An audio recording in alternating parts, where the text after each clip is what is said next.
Welcome to Live from Mars. My name is Alex. You may know me as Mars. I run TikTok and Instagram pages under the handle @VinylByMars, all about pop music, pop culture, vinyl records, anything under the music umbrella, you name it. And if you are new to the podcast, this is Live from Mars. In each episode, we'll go through the latest and greatest in pop music culture. But right now, it is December 2024, which means that it is the end of the year, which means that all of the big publications are putting out their year-end lists, 100 best albums, 100 best songs.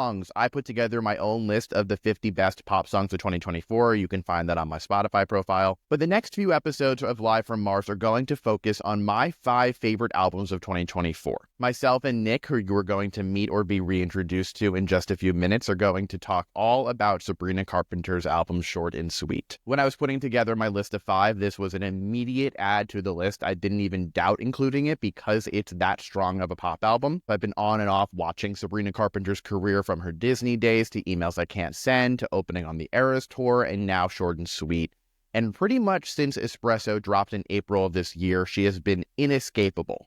She's managed to turn the success of Espresso into the #1 smash hit, Please, Please, Please, following that up with Taste and a #1 debut on the Billboard 200 with Short and Sweet, her 6th album. And before we get into the discussion with Nick, I just want to thank those of you who have been watching and listening so far. Just a reminder, make sure you are subscribed on YouTube. Make sure you are following the podcast on your podcast platform of choice. If you want to throw out a rating and some comments in there, that'd be great too. But without any further ado, let's talk Short and Sweet. Nick, welcome to Live from Mars. Thank you for having me. I'm so excited to be on Mars. I'm so excited to have you here. I was wanting to have you on the podcast for a while. We've been talking for, I don't even know how long now, on and off since we started following each other. Yeah. So I'm so honored that you're here. You're my first ever guest that I'm having on the podcast. So I feel huge so win for honored. that. In case you're just listening to the audio version, if you're watching the video version, you'll see him.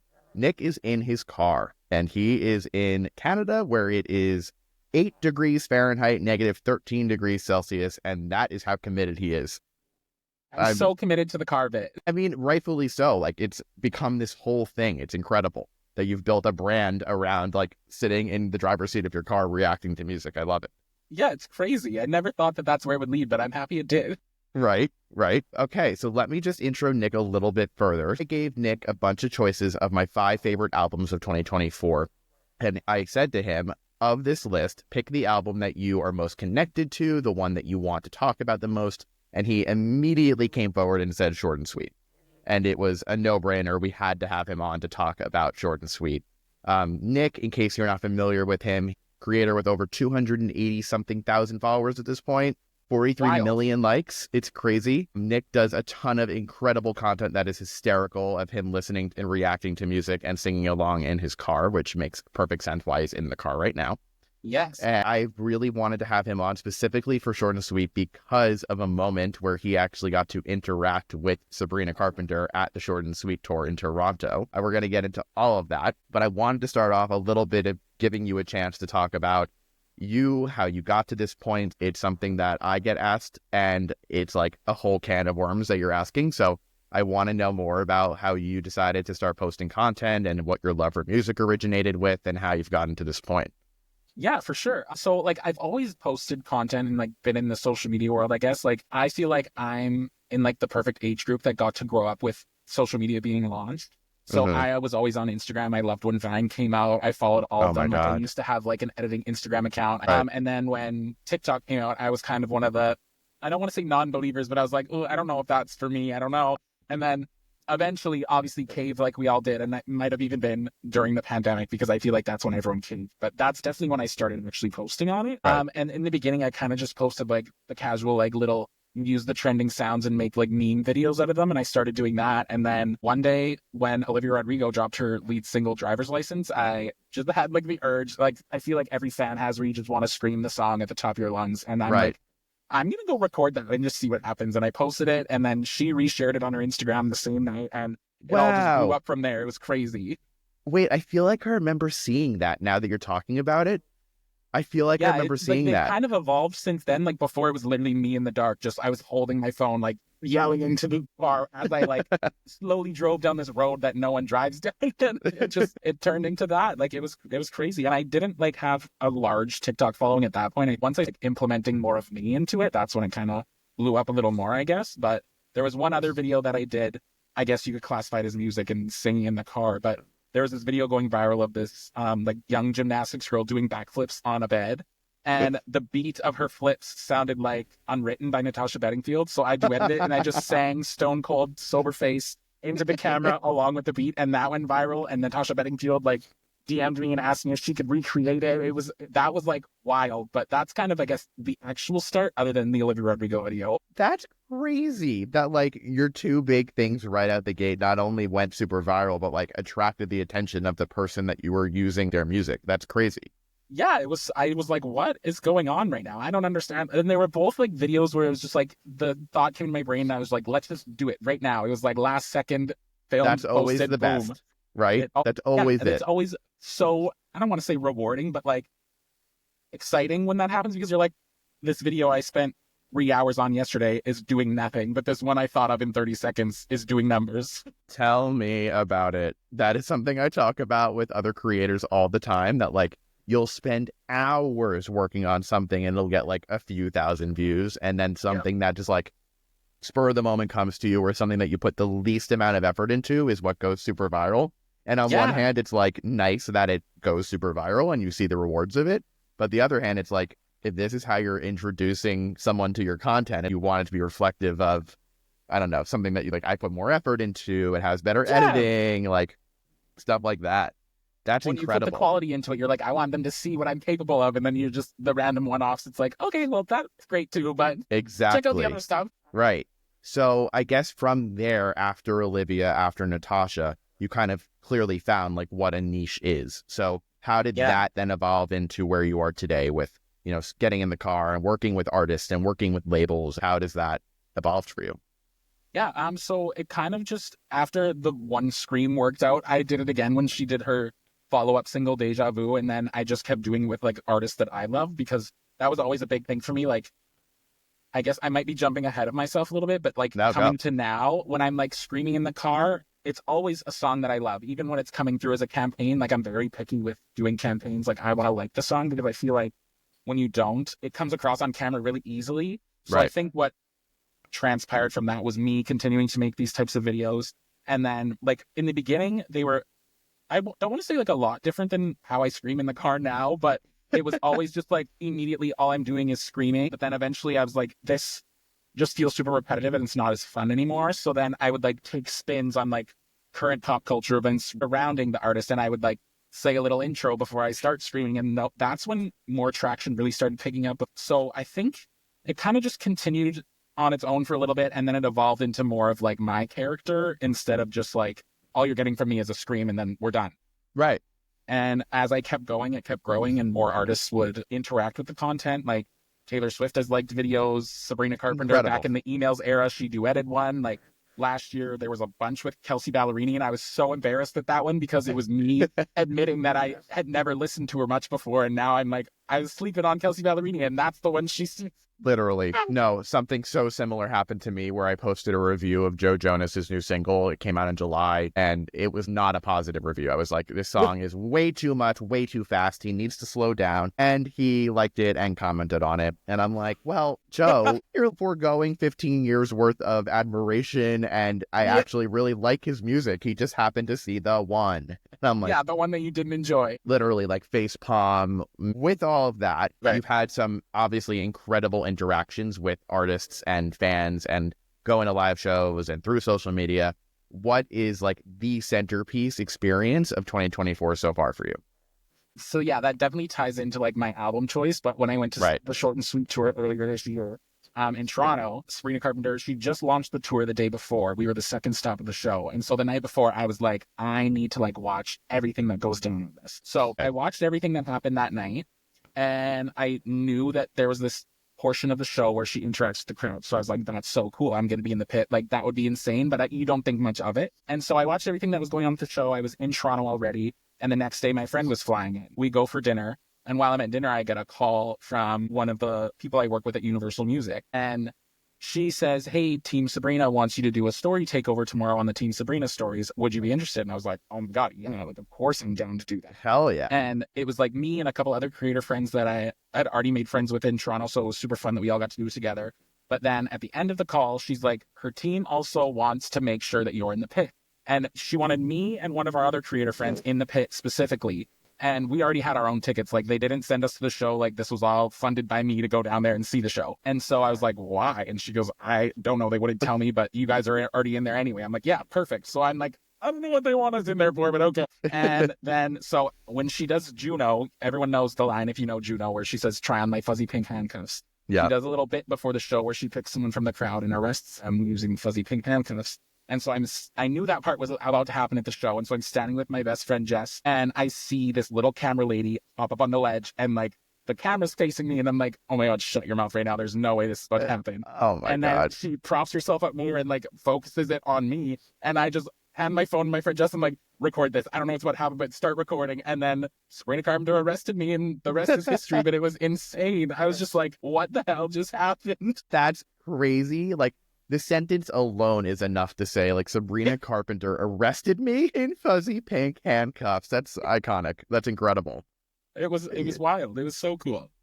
Okay, so for the reason we are all here today, we are going through my top 5 albums of 2024. One of them is Short and Sweet by Sabrina Carpenter. Quick stats and achievements that the album has achieved. It came out back in August. Short and Sweet debuted at number 1 on the Billboard 200 with every single song tracking on the Hot 100. Lead single, Espresso, which was just named Song of the Year by Spotify, reached number 1 on the Billboard Global 200, where Please, Please, Please hit number 1 on the Billboard Hot 100. Pitchfork called it a, quote, masterclass in blending pop sensibilities with lyrical wit. The Times calls it smart pop with a subversive edge. And Rolling Stone called it one of the most innovative pop albums of the decade. So my first question for you, and part of this is kind of going along with what we just talked about, is when I shared that list of 5 albums, you picked Short and Sweet. What does this album mean to you? What has your relationship been like with Sabrina as a fan? When did that start? And what this album holds, such significance to you? Yeah, so in short, I guess, that it's like my album of the year. I love the album so much. It's so fun. It's so upbeat, but it also has its moments where you can be like, a little slower energy, like it has the ballads, it has the slower hits on it. I love that. Like, as a whole, the album to me is just, it has so much of everything in it, and I love that she can kind of like slide in and out of different genres, and she does that a lot on Short and Sweet. But I guess like for Sabrina specifically, I was a big Boy Meets World fan when I was a kid. And when Girl Meets World got like the reboot, it was kind of like on the edge of like, I was getting too old for Disney and I didn't really care about it anymore. Same. But I loved that show so much that I was like, as an adult, I want to watch this and see like how they redo it, kind of thing. Right.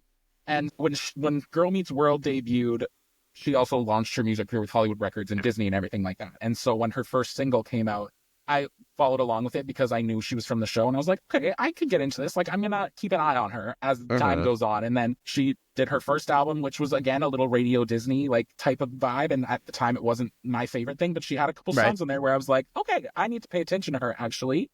And there's so potential.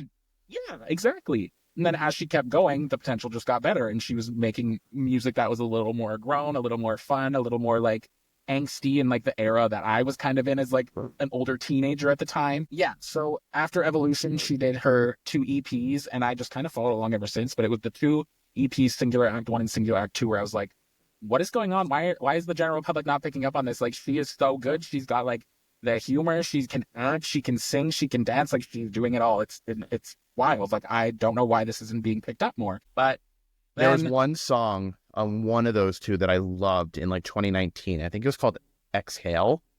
Oh yes, that song. That song was actually like written towards Hollywood Records and her label because she felt like they were pushing her too hard. Interesting. I didn't know that. The whole point of the song is like, can I just breathe for a minute and be young, like, and figure out what I want to do? You don't have to like morph me into something that you think I should be. Like, just let me. And it was her final recording obligation to them, so it was like, see you later. Yeah. That was the song that brought her attention, that brought like her to my attention, and then that's what then led for me into Emails I Can't Send. Yes, and Emails I Can't Send was like one of my favorite albums ever, I think. Like, still to this day, I love that album so much. Like, it was kind of a big break between when she went from Hollywood Records to Island, but when she came out with Emails, she still was like the smaller, like I don't want to say underground or indie or anything like that, but she was just not as well known. She had just come off the whole scandal with Olivia Rodrigo and Joshua Bassett, that whole thing that blew up online, as we all know. And so people were just listening for that. But I was like, that's when I started kind of getting a following, and why I streamed her song in my car, because I'm a huge fan of the artists I love, obviously. But once I realized that I had the power to make videos go viral or make content that could like reach more people based off like how I make them, I was like, I want to try doing this for the artists that I love that don't get as much attention. Like, and I'm not saying I'm gonna sit there and make their career bigger, but like if I could like push it out to 10 more people and they're like, oh, I love this artist, cool. It makes a difference. That's one of the most like rewarding things about the platforms that we have, is when I say like I really encourage someone to listen to an artist or listen to this album, and then I get messages back from them saying, I'm so glad you introduced me to them. I just bought this album on vinyl because you said how great it was and I loved it. And it's such a rewarding feeling. Yeah. Like, I remember when Espresso came out, I reacted to it the minute it came out. And in my reaction video that I have, it's literally on TikTok, I'm like, it's like 20 seconds into the song, I'm like, mark my words, this is your year. This is the song that's going to do it. I just had the feeling of like, this is the song that's going to do it. I don't know why. It's just, I think it is. And then boom. I didn't even have to wait. Like, you see the streams the next morning and you're like, oh my God, those numbers aren't Sabrina Carpenter numbers. Like, literally. And she did it. It was insane. So it reminded me so much of, you mentioned Driver's License as being the first kind of video that really like went viral for you. I vividly remember first New Music Friday of 2021, still pandemic, living at home at my parents because I moved out of the city. I'd heard a little bit earlier that this girl from High School Musical, the series, had a song coming out. I knew All I Want from the show. And then I listened to Driver's License and I immediately knew, like you said, 20 seconds in, this is going to be massive. And then you see the streams the first day and how they kept building over the weekend and into the first week, and these just huge numbers that you don't expect for somebody of their size at the time. Yeah. Exactly. She already had the fan base because that's what launched it. Like, not all the numbers that came in that first weekend that were insane were all people that watched the show, but because she already had built her like big bubble of people, that just only threw it further out into the world. Totally. And I think that's what happened with Sabrina as well, because you see her like Nonsense obviously started doing better when she did the emails tour. She did the outros. Those went viral online. And then as she did the Eras tour, she had a lot of viral moments with like the feather kick. And then it was almost building up to like the massive moment she ended up having. Right. It seems like a lot happened in very quick succession between the Nonsense outros going super viral to then releasing Feather and having that perform well on radio, to then opening for the Eras tour. And you're seeing the Eras tour openers are kind of like a class of their own. You have Sabrina, Gracie, Benson Boone, Griff. These names who were relatively unknown at the time of opening have had this explosive growth because of this platform. Yeah. And like three of those people that opened, like Benson, Sabrina, and Gracie, all Grammy nominated artists now. Like, that's crazy. Yep. My question I was going to ask you, was there one moment in particular that you felt like really was the catalyst for this, for Sabrina, or was it the combination of all these things?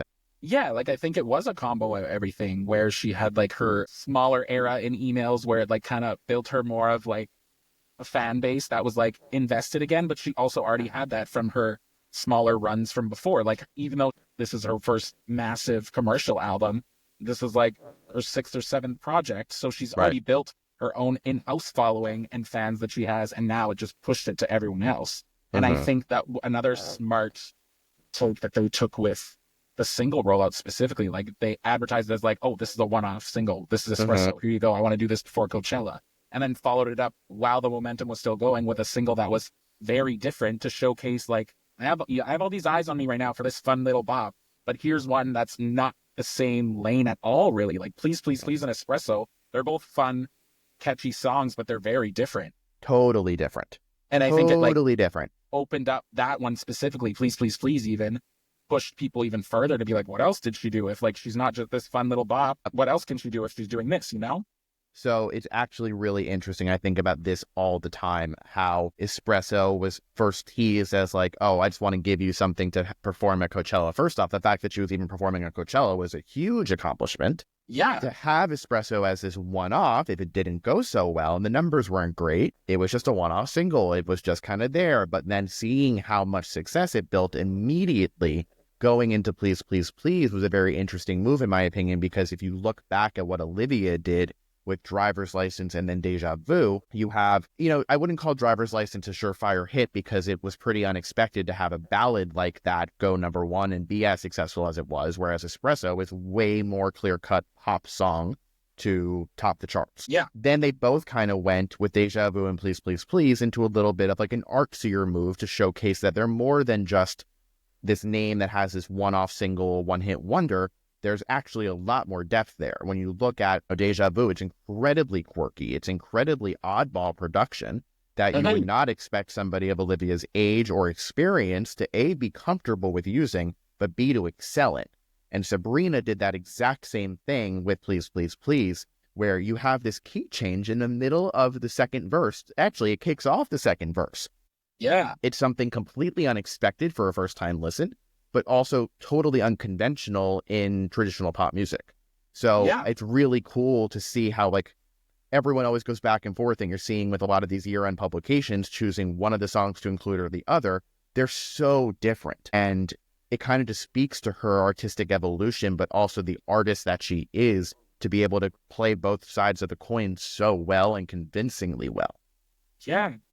I think the way she portrays like her humor and personality through music really grabs people as well, because you get the little, like, the sense she throws into her songs, or like the wittiness that she has. She's always kind of done that in her music, and it's way more evident now and short and sweet. And I think people are really resonating with that, because for so long, pop music went from like, we have the 2010s, which was like full pop, a little bit of EDM, and then we moved more into like the R&B hip hop of it, like the Ariana Grande Thank You Next type of sound. Like everyone was shooting for that, even all the like regular pop girls. And now it's like we're back to fun pop, but it just needs a little more substance than the mindless stuff that we used to have. So people are liking that personalities in there, even like Chapel Roan. Like she has pop music in the standard form, but she also amps it up with classic instruments, and not her humor specifically, but the way she shares her stories is a little more witty and exciting than the standard pop song that you would get in 2010. That actually, in terms of like the wittiness and the humor, takes me directly into the single that dropped when the album dropped, Taste. This music video very well may be my favorite video of the year. I think it does such a great job. Yeah, it was so funny though. Like that's the thing. And I remember sitting down to film my reaction, listening to Short and Sweet for the first time. I was cracking up. And like, I'm not the kind of person who can tell you like, I love watching comedy movies. I'm not a comedy person. I usually gravitate towards like dramas and murder mysteries and that stuff. So for me to actually find something really funny takes a lot. And I was cracking up, like actually laughing out loud, tears from laughing so hard because of the lyrics, not even like the visuals. The songwriting was so clever. Even the delivery of the lyrics, where it's like, sometimes you have to go back a quick second. You're like, what did you just say? Like it goes, sometimes they even go over your head. Totally. Well, a song that comes to mind in that lane is Bedchem, and the whole, like the lyric where it's like, come ride on me, camaraderie. Like it's so subtle, and it helps like me find so much more respect for the art of songwriting, because that's something so specific that like you'd have to say as like almost an accident, or like, that's Sabrina's sense of humor, that she 100% said something like that and then used it in a song lyric. Yeah. I love that. Yep. So I want to go through the track list a little bit. We talked a little bit about Taste and Please, Please, Please. After that comes Good Graces. What are your thoughts on Good Graces? I love Good Graces. It's a fun song. When I first heard it, the very first thing that came to mind was Ariana Grande. And yes, it is very Ariana Grande. It's very Ariana. And I almost wonder how much of Sabrina's success is rooted in a relative absence of Ariana during the period in which Sabrina really started to like see some growth. Ariana had Sweetener, Thank You Next, back-to-back 2018, 2019. Positions 2020, which was not received as well as either one of the two. And she didn't come back really until Eternal Sunshine in March of this year. During the time she was away is when Sabrina then had, the whole Olivia Joshua thing, had Emails I Can't Send. Ariana often has a lot of humor baked into her music, and she's very aware of what the public, says about her. Look at a song like Thank You Next, or like that whole album, really. Yeah. Yep. And Yes and was fully just like, this is for the public. Fuck totally. You all. Literally. So based on that, is there anything else within Short and Sweet that you really felt Sabrina pulled from as influences? Was there an artist, an album, a sound, like something that you felt really shined through on your first few listens? On my first few listens, I got some Casey Musgraves. Like, not Really? even specifically just in the twangier songs like Slim Pickens or like Sharpest Tool, but I find the softness of her tone she uses with the wittiness Right. reminds me of Casey Musgraves in a way, because she's very slick with her lyrics, especially in her earlier albums where she just kind of like dances around country norms and like tried to like fight against that. Just the way her delivery was with those songs specifically, like Same Trailer, Different Park type of album. I never And so thought like of when that. they came out on that one festival, I can't remember what the festival was, but Oh, when they came yeah. out to perform together, I was I like, remember that. yes, I love this. They sound so good together and it blends well. Wow, I never thought about that. The two that very much came to mind for me were Ariana and then Yes, Julia. her too, for sure. Yeah, and Julia Michaels was the other one Oh, because yes. she obviously she wrote a ton of emails I Can't Send with Sabrina. She's written all over Short and Sweet. She wrote on, I'm looking at the track list right now, Taste, Good Graces, Coincidence, Bedchem, Dumb and Poetic, and I think that may be it. And transparently, the issue that I had with Emails I Can't Send was that I had known Julia's style of songwriting for so many years after listening to her work with Bieber and Selena Gomez and Britney Spears and so many other pop stars. She became known for such a signature way of writing where it's like these run-on sentences that normally wouldn't work, but they do, and you'll throw in a clever word or like a lyric that normally wouldn't make any sense, but it fits really well because it's quirky. I found a lot of emails to be in that lane that I couldn't distinguish if this was Sabrina Carpenter as an artist coming up with this and partnering so well with Julia, or it was Sabrina doing her best Julia. And Yeah, that now makes sense. this album completely proves that that Sabrina is her own artist. Julia is on this album, but you have such a clear vision at this point as to who Sabrina is, what she's interested in doing with her music, what her sound, her signature style is, her delivery, like you mentioned before. To me, it's crystal clear. Yeah, for sure. And even like Julia Michaels specifically, I always think of her writing as, I call it clunky, where it like feels like it shouldn't be like doing what it's doing, but it works. 100%. Like, I remember when her song Issues came out, I was like, this is weird. Like, this isn't a song. And then as I kept hearing it, I was like, I adjusted to it. I got used to it. I was like, no, this is really good. Exactly. And it's a really good example of like an artist who's also a songwriter working with other songwriters and having like the fusion of their worlds just really, really connect. We talked about Good Graces. We hit a little bit on a song like Slim Pickens. We talked about the singles. Are there any other songs that were immediate highlights to you, or now that Spotify Wrapped came out, like your top songs on the album? Yeah, I think my top songs have kind of stayed the same throughout the album being out.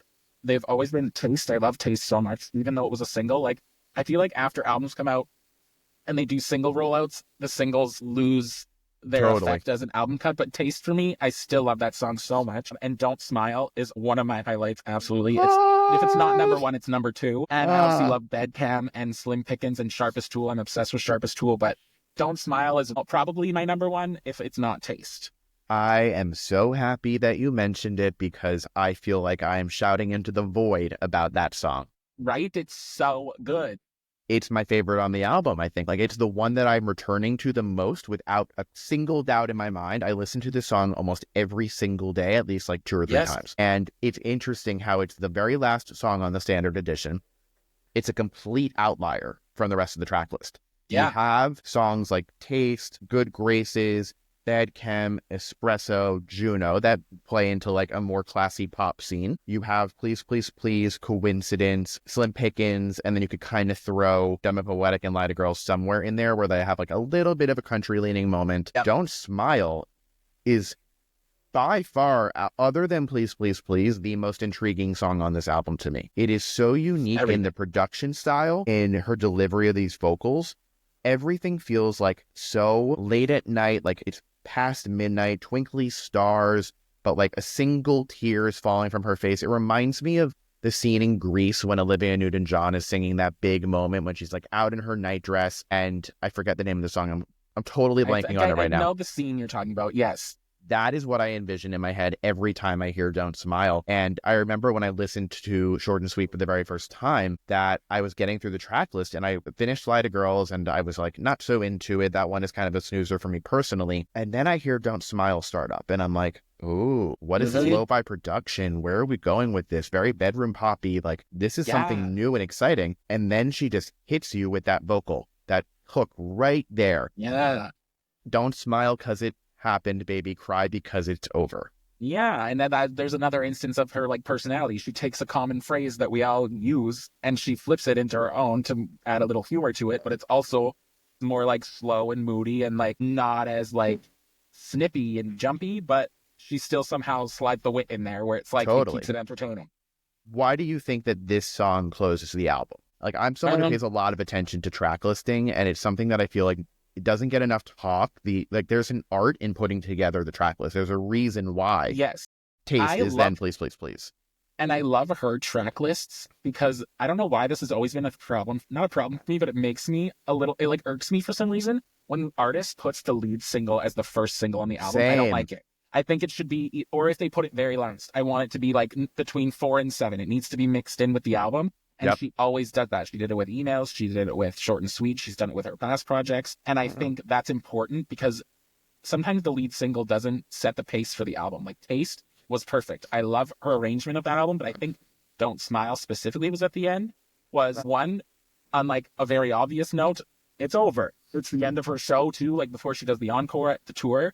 And I just feel like it's a good closing song in general that way, but it also has the sound of like, we're winding down the album. We just had like, we went through the bops, the fun, the sad times, the like mid-pace times. And now that song just feels like a deep breath. Does that make sense? Totally does. Totally. It is still the one after all of these months that I am returning to way more than anything else. And it kind of takes me into what I wanted to close out the conversation on the album with is looking ahead. What does, 2025 look like for Sabrina? What does it look like in terms of the next stage of her? I'm always a fan of artists changing it up, and I don't know if that's being greedy, but I love when an artist does a switch up. I think it's so fun. It like keeps you on your toes. And I always feel like the female artists are way better at doing that than the males. Like I feel like male pop stars, you could look at someone like Ed Sheeran. A lot of his albums has never changed. Like you could play me a song from X album and then the Divide album, and I'm like, it could go on either of them.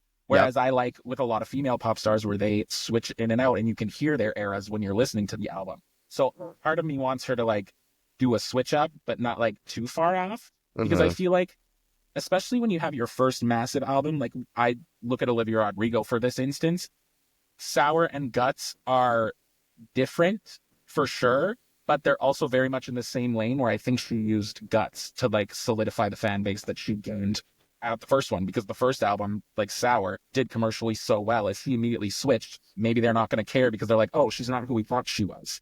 Totally. So part of me thinks maybe because this is Sabrina's first commercial success, she might want to lean a little similar to be like, this is what I'm still going to do. Like you can stick around, but also sprinkle in some new sounds and different sounds to like gear up for the next. But I feel like she's so good at switching in between, as Short and Sweet shows and even Emails shows.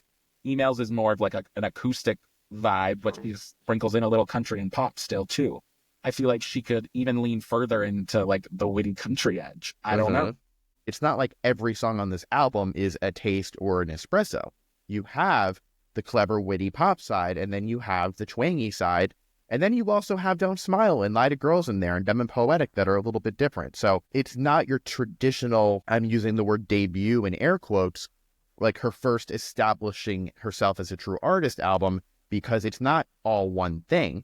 It actually opens up the possibilities of so much more to come in the future because she didn't just limit herself to one sound, one producing team, one co-writer. It's very much like a playground where you have all these different things you can go on. There's the slides, there's the monkey bars, there's the swings, and it leaves the door open. But something that you did hit on is that men don't have to do this nearly as often as females do. There's the expectation that female pop stars are always evolving, always needing to one up what they did last. You really saw that with like Taylor has established eras as like a real thing. But a common criticism that I've heard about someone like Camila Cabello is that I loved her music. I really enjoyed her first album. The second album, Romance, didn't do so much for me, but it was similar to the first, but different enough that it felt distinct. Her third album was Familia, which was very much playing into her roots and was diving into a little bit more of like a Latin sound. And then you have CXOXO, which is completely different. And a lot of the negative press that I read about CXOXO was that after 4 albums, you don't know who Camila Cabello is as an artist. Yeah, and she's mentioned like a confusing artist in a way, like for sure. Right. But I also love her first 2 albums, Familia. There was a couple standout songs that I loved, but like I also enjoyed CXOXO. Yeah. But none of them work together in a way. And then like comparing that to like Miley Cyrus. Right. She's my all-time favorite artist, so I might be biased. But she can dip in and out of any genre she wants, and it feels natural. Whereas sometimes it doesn't feel natural for certain artists. Like, I loved certain songs off CXOXO, and maybe this was the life she lived for a little while, and that's what she's expressing, but it feels, in some ways, forced. Right. Whereas, like, with Miley Cyrus, when she switches from rock to country to pop to blah, blah, blah, it always feels like, yes, this is who we are witnessing. Like, that's her experience. It feels authentic. And same with like Sabrina Carpenter. She's been doing her little genre dips like on a smaller scale, but I also think that could prep people to be like, this is what I want to do. I don't want to have one single genre. I might hop around because I'm good at it and I can. And I think as long as Sabrina specifically keeps like her personality in her music and like doesn't want to like close that off, she could do anything and people are going to enjoy it. Yeah. So how do you see her stacking up at the Grammys? Ooh, stacking up the Grammys. That's a good question. Because the competition is very tight, but it is. She's it's in been her year. So many of the big categories with so many huge artists, but there's also such a sprinkle of new artists. Like you see a lot of Chapel in there. You see Sabrina a lot in there. Even like Gracie and Taylor's collab is in there. So we have like a lot of new people. It's like a good combo of newer artists that have just like had their big moments as well as like the OG heavy hitters. It's going to be interesting to see which ones she's going to be able to take on. So her nominations, just to throw out there, are Short and Sweet for Album of the Year and Best Pop Vocal Album. She's nominated for Best New Artist, which a lot of people have opinions on. She's nominated for Espresso in Record of the Year and Best Pop Solo Performance. And then Please, Please, Please is nominated for Song of the Year. There's things to talk about with each one of these, but the biggest thing that was interesting to me when I saw these nominations land is that Espresso is nominated for Record of the Year, whereas Please, Please, Please is nominated for Song of the Year. Now, the distinction for those who are listening and may not know is that Record of the Year is awarding the vocal performance, the producers, the audio engineers, the people who basically made this specific recording of this one song. Song of the Year is awarding the songwriting. So basically, Song of the Year for Please, Please, Please is saying that it's a better written song than Espresso. And Record of the Year Espresso is saying that it's a better produced, better melodies, better all of the sound of stuff, and her vocal performance is stronger on Espresso than Please, Please, Please. I actually see arguments for both ways. I see it the way that it's set up right now, where Espresso is the bigger earworm, whereas Please, Please, Please is the more interesting song lyrically, and you have that, you know, really intriguing storytelling that she's delivering. The flip side of it is Espresso is an incredibly clever, well-written song. Like using Mountain Dew as a verb is not something that comes easy. So there's that. And then with Please, Please, Please, you have that key change in the second verse. The production is the most interesting part of Please, Please, Please for me personally. How do you feel about those? Like, how do you feel about the way things stacked up there? I think Espresso makes sense for Record of the Year because it just was a massive moment. And when you look back at the history of songs that have won that award, it fits, in my opinion. Right. And like for writing wise, I see what you were saying for sure, but I also think because it's so fun and like light, sometimes they favor Song of the Year for the heavier songs that are more intricate lyrics and not witty lyrics or anything, but they're just more like detailed. And like Espressos at the end of the day are very simple. Like they're genius, they're funny, they're witty, but they're like super simple, like hee hee ha ha fun. Right. And I think they tend to steer away from that with Song of the Year, and like the exciting, massive songs get Record, and the ones that they want to honor the writing on more get Song. Last question I have for you is, does Sabrina deserve to be nominated for Best New Artist? I think she deserves to be nominated for Best New Artist, but I see why people are like thrown off. You know, because she's been in the game for so long. They need to rename that category, because I understand the point of the category is like, it's not you just debuted on the scene this year. It's you just had a big moment on the scene this year that made people recognize you. Because like, you look at Chappell Roan, people consider her new, but she's not new either. We've heard of her less than Sabrina Carpenter, and she's also been around for a decade trying to make music and make it work. This is just finally the moment for her that worked. So I think it's not the artist's problem. I think the Grammys issue. They need to change that name. It's not best new artist. It should be like breakthrough artist. That is exactly what I was going to say. You literally took the words out of my mouth. Yeah. I was going to say it should be called breakthrough artist of the year. Because to your point, artists these days are not having the traditional route these days. You're not seeing Olivia Rodrigo happening over and over again, where like her first debut single pretty much immediately out the gate blows up. You saw that with an artist like Britney Spears with Baby One More Time back in 98. You saw it with Lady Gaga with Just Dance. But those are very rare instances. Yeah. To have in modern day technology and modern day access to creating music, you have artists like Chappell, who's been putting out music for years and years and years, partially independent, whereas Sabrina obviously was with Hollywood Records under Disney and then moved over to Island. But because of the access to social media and technology, artists are releasing music on their own first, and then that's how that's getting the attention of labels, who are then signing them to then have a major label release.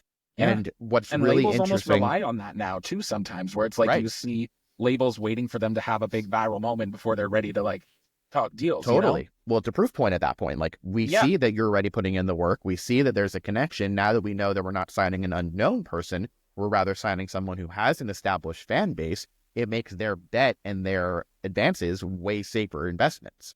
Yeah. It's interesting, but I do agree. Best new artist, you know, it's an outdated name knowing where we're at today. Breakthrough artist of the year, I think, makes a ton more sense. And then have one that's like not best new artist, but like best debut of this year. Like, sure. Yeah. Then maybe that would even like give an opportunity for artists that didn't even have like a giant year. Cause like, what if you debuted that year and you did have a massive year, or you didn't? At least that category is there for people to submit. And if they win a Grammy on live TV, that could blow make their them career. Up. Yeah. Like best debut album or something. So it's really focusing on people whose first releases were that impactful. I love that. Yeah, debut of the year. I don't know.